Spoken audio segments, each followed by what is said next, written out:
how do you make a good habit? Once you've formed a good habit, how do you sustain it and make sure you keep going on with that behavior that's serving you well? Today we're going to talk about the anatomy of a habit, how you make and maintain good habits. So stay tuned, all that and more is coming up.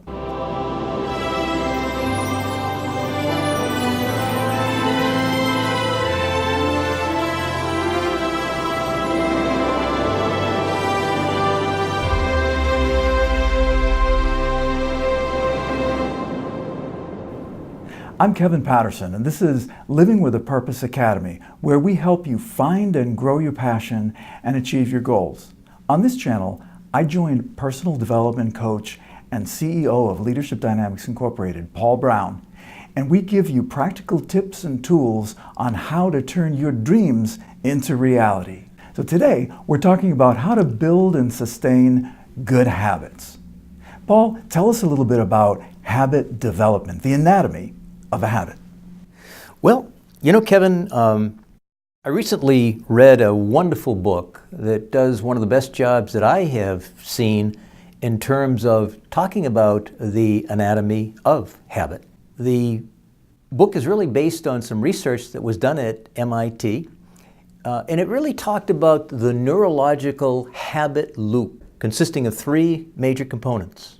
They being the cue, number one, something that triggers a particular routine or habit, and then that is followed by the third component, which is actually the reward that we seek as a result of the habit.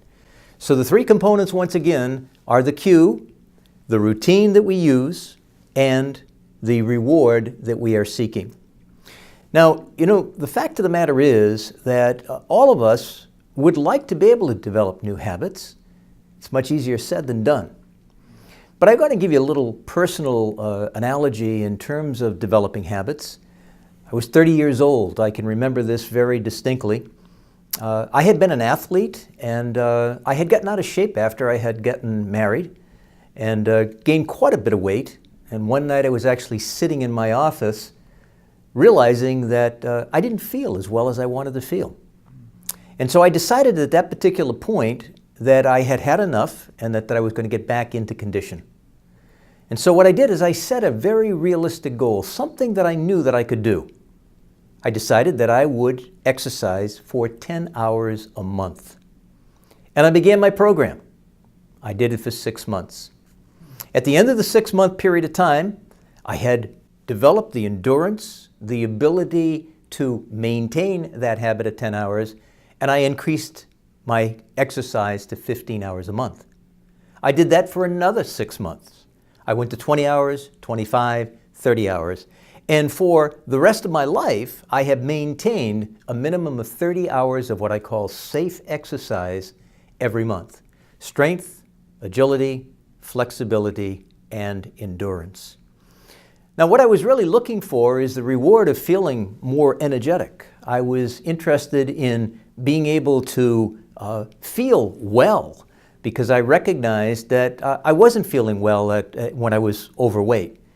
And the routine that I was doing before is basically when I got into these slumps, I probably would grab an extra cookie. And that didn't serve my purpose very well. So what I had to recognize is when I was feeling this cue of saying I'm not feeling very well and I want to do something about it, I had to choose what I would do to displace eating the cookie.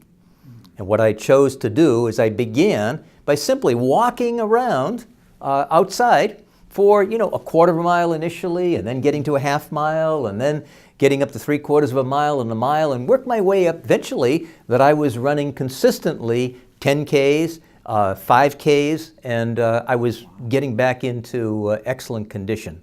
So it was a progressive realization of a goal that was worthwhile to me. But once again, the three components were that I had a cue that was causing me to have a particular routine, and that routine was giving me a particular reward. I changed the routine because the cue will always remain the same. The reward that we seek will always remain the same. The thing that will really change is the routine. That's what we have the power to control. And when we do that and recognize that we can consistently develop new habits, behavioral psychologists say 21 days it takes to develop a new behavior.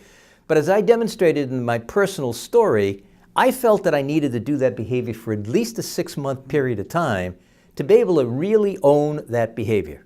And once I took 3 years to get up to 30 hours, I was able to maintain that for the rest of my life. So, Paul, it sounds like developing positive habits, good routines that serve you well has been a really important part of creating a significant and fulfilling life for you. Absolutely, Kevin.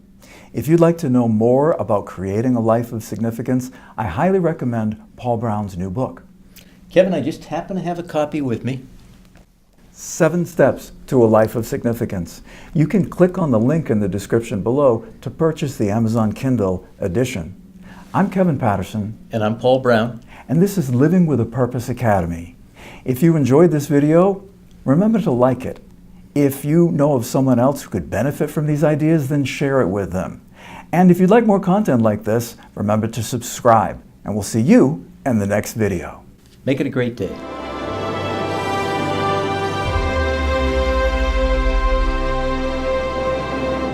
I'm Ralphie.